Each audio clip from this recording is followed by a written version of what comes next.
Assalamualaikum warahmatullahi wabarakatuh. Terima kasih saya ucapkan atas kehadiran ibu-ibu semua karena berkat kesehatan Bu. Lagi-lagi bersyukur Bu kepada Allah masih diberikan kesehatan untuk meringankan langkah kaki kita untuk menghadiri pertemuan P2K2 pada hari ini Bu. Jadi pada hari ini Bu, kita kembali ke materi pelatihan pengelolaan keuangan dan perencanaan usaha. Namun kita masuk ke langkah yang keempat Bu, merencanakan keuangan usaha. Nah Bu, sekarang saya mau tahu ya Bu, dan saya ingin menjelaskan tentang bahwasanya untuk memulai suatu usaha itu Bu, diperlukan adanya modal. Nah modal ini ada dua macam Bu, bisa dari bentuknya uang, bisa juga bentuknya barang. Nah kalau kita mau beli barang harus pakai uang, atau kita nggak punya uang, bisa jual sesuatu dari barang Bu, bisa untuk modal. Pada dasarnya Bu, modal usaha ini dapat dari beberapa hal. Yang pertama bisa dari diri sendiri, yang kedua bisa dari orang lain Bu dalam bentuk bantuan, lalu bisa jadi dari pinjaman Bu.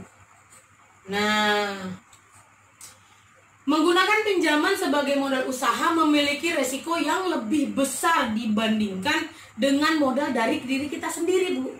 Jadi ketika kita pinjam dengan orang itu Bu, resikonya lebih besar daripada kita pakai uang kita sendiri. Kalau kita minjem dari orang Bu, kita ruginya gini Bu, kita nggak bisa bayar uang, nggak bisa kita bayar, usahanya bangkrut. Nah makanya rencanakanlah secara matang usaha tersebut sebelum merencanakan atau mendirikan suatu usaha. Putuskanlah meminjam modal itu untuk benar-benar usaha. Bu, carilah sumber modal usaha sesuai kebutuhan. Yang pertama itu Bu, modal pribadi. Modal pribadi itu Bu bisa berupa tabungan sendiri Bu, ya kan, yang tidak terlalu beresiko dan tidak terikat dengan orang lain. Yang kedua, modal dari swasta Bu, contoh dari bank, kita pinjaman bank, tapi kan dia kan Bu ada syarat-syarat tertentu dan ada agunannya Bu. Dan yang ketiga itu dari program pemerintah, misalnya dari QB atau dari PNPM Bu, itu juga punya syarat-syarat dan ada yang pakai agunan juga. Nah selanjutnya di sini Bu, kita akan anggaran usaha itu Bu, usaha yang baru dimulai atau yang sangat tergantung pada musim. Nah ini Bu yang perlu digarisbawahi. Jadi usaha yang tergantung pada musim Bu, usahanya itu akan jalan ketika ada musim Bu. Contoh usaha durian Bu, musim-musiman ya Bu ya. Perlu membuat anggaran agar seluruh pemasukan dan pengeluaran dapat dikendalikan. Jadi perlu membuat anggaran Bu. Jadi karena dengan anggaran kita tahu berapa modal kita, berapa yang kita dapat. Yang ketiga, anggaran usaha berisi catatan perkiraan pemasukan dan pengeluaran 1 bulan usaha atau per minggu. Bisa juga yang biasa per hari, ya boleh per hari. Bagaimana soal pemasaran?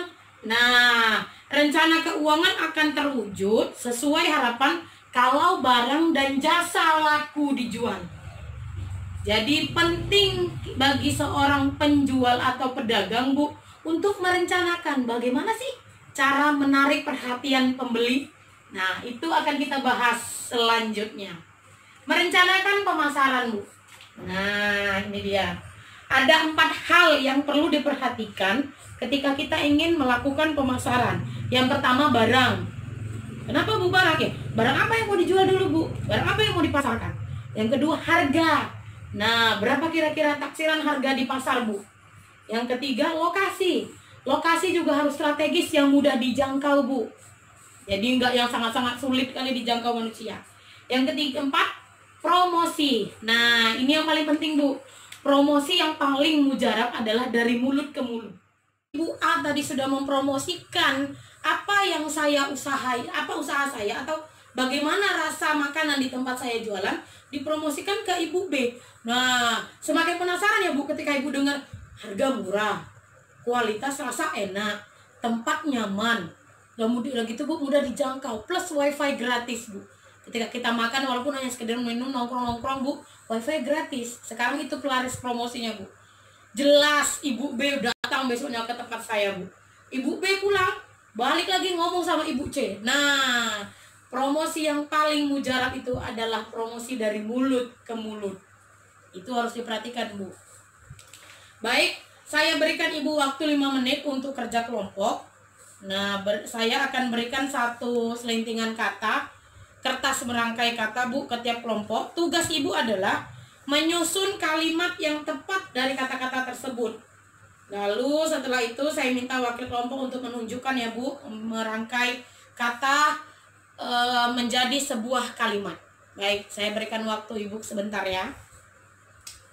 Sudah diskusinya ya Bu? Iya, ada ibu-ibu yang bersedia untuk berbicara di depan saya sini atau duduk di situ saja juga nggak apa-apa.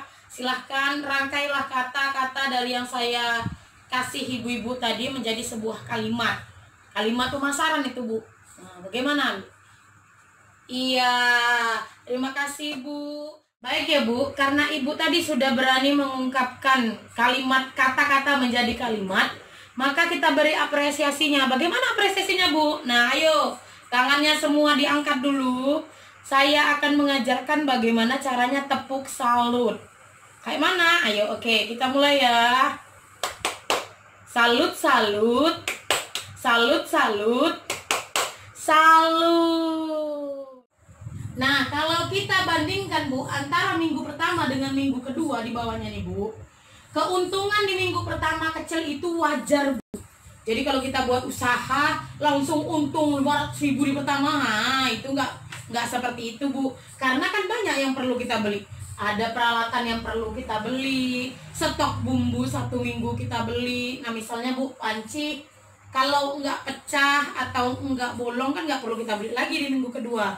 Namun kalau misalnya kejadiannya perlu dibeli minggu kedua, silahkan catat.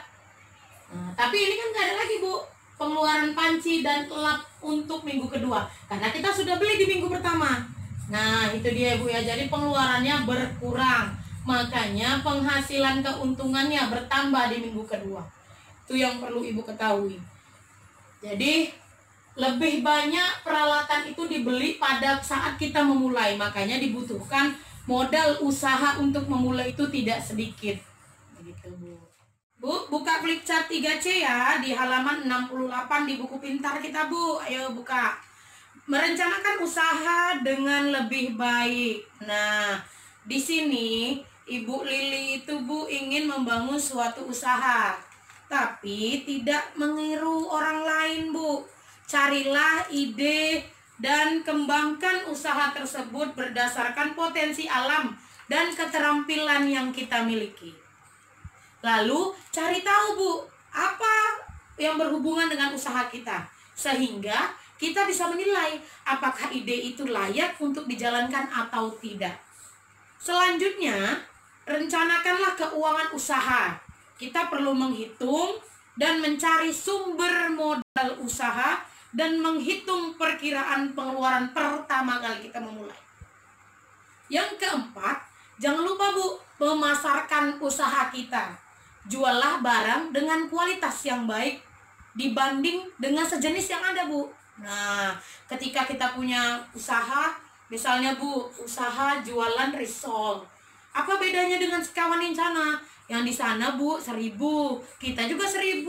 Apa bedanya? Yang di sana nggak pakai ayam, kita pakai sedikit ada rasa ayamnya Bu. Orang akan lari ke kita. Saya jamin itu. Selanjutnya, cari tempat yang strategis seperti yang saya bilang tadi Bu. Cari tempat yang strategis, lalu letak di tempat yang nyaman, dan berikan harga yang bersaing. Dan berikan promosi-promosi yang menarik. Contoh, jika membeli risol di tempat saya dengan 10 biji risol, harga 2.000 ya Bu, 20.000, gratis teh botol. Kemasan kecil Bu, yang kotak kecil-kecil itu. Nah, boleh seminggu sekali dibuat, khusus di hari Jumat ketika beli risol 10 biji, gratis teh botol kecil. Itu suatu promosi Bu. Atau ada yang begini Bu, seperti di rumah saya, beli minyak seliter atau setengah liter, dapat gratis bonbon 1 Bu. Dan itu saya buktikan sendiri. ketika anak-anak SD itu mau anak-anak SD, anak-anak sekolah ya Bu, anak SD kan dekat rumah, tak mungkin naik kereta Bu. Jadi ketika anak-anak itu mau pergi sekolah, tempat ibu aja, ada bonbonnya satu. Nah itu Bu, makanya tadi saya bilang promosi dari mulut ke mulut itu jauh lebih paten. Selanjutnya, kelola keuangan usaha kita. Sisihkan uang untuk modal usaha, baru belanja kebutuhan yang lain Bu. Jadi kita harus punya catatan kas harian Bu, secara rutin. Lalu, nah ketika ibu sudah mengetahui segala sesuatunya untuk membuka usaha, silahkan deh dicoba. Nah gitu ya Bu ya. Kita harus siap bersaing di pasar Bu, tetapi bersainglah secara sehat dan dengan gunakan kualitas yang baik. Nah rencana pemasaran Bu, kita lihat ya di flip chart kita 3C. Pastikan barang dagangan bermutu baik. Pertama, jenis barang yang akan dijual. Nah ini dia Bu, kualitas barang yang dicari pelanggan, kualitas barang yang umumnya dijual, kualitas barang yang akan dijual sesuai yang dicari pelanggan, lebih baik dibanding kualitas yang dijual umumnya. Nah keadaan barang yang kita jual itu harus dalam posisi yang baik, baik jenis maupun kualitasnya Bu. Berikan harga murah dan bersaing. Biasanya orang kalau beli harga murah, jual dengan harga murah Bu, itu karena kualitas barangnya nggak baik. Tapi kita berani jual dengan harga murah dan bersaing, namun dengan kualitas yang baik. Misalnya Bu, biaya membeli bahan baku dan mengolahnya itu lebih mudah kita dapat. Mengolahnya juga nggak sulit, makanya kita beli yang kita bisa jual harga dengan murah. Lalu harga jual barang sejenis umumnya. Nah, misalnya orang beli di sana pulpen 2.000, kan kita bisa 1.000 gopek. Atau 1 2.000 beli 2 3,5 Bu. Nah itu promosinya Bu. Harga jualnya nanti bisa memberikan untung, bisa bersaing. Yang penting walaupun sedikit kita masih punya untung ya Bu. Selanjutnya cari lokasi berjualan strategis. Ini yang seperti saya bilang, tempat lokasinya lebih mudah dijangkau. Terus transportasi orang ke tempat kita usaha itu tidak memberatkan Bu. Lalu banyak calon pelanggan tempat penjualan. Jangan pula jualan kita di tempat yang sepi Bu, gak ada yang beli ya Bu. Lalu tempat jualan kita cukup bersih. Nah kalau yang jual makanan ini Bu, harus bersih Bu. Saya rasa jual apapun, terutama makanan Bu. Lanjut, promosikan barang dagangan setiap hari. Cara menarik pelanggan, menyebarkan informasi melalui selebaran atau media lain, membagikan contoh barang yang akan dijual, tester ya Bu. Lalu memberikan harga diskon. Nah, jual ikan balado, contoh ya Bu, beli 5 gratis 1. Nah itu juga melalui promosi ya Bu. Lalu rencana pemasaran yang matang akan menghindari kita dari kerugian di kemudian hari. Setelah kita buat seluruh rencana ini Bu, kita bisa mulai menjalankan usaha tersebut. Uang usaha dikelola dengan baik agar usaha bisa mendapat keuntungan. Demikian Bu, lebih dan kurangnya saya mohon maaf. Dan jangan lupa dibawa kembali buku pintarnya pada pertemuan kita selanjutnya. Dan apa yang saya sampaikan hari ini bisa jadi masukan buat ibu-ibu yang ingin memulai usahanya atau yang sudah menjalankan usahanya dan sekarang sudah bertambah lagi ilmunya, bisa buat anggaran per minggu atau per bulannya.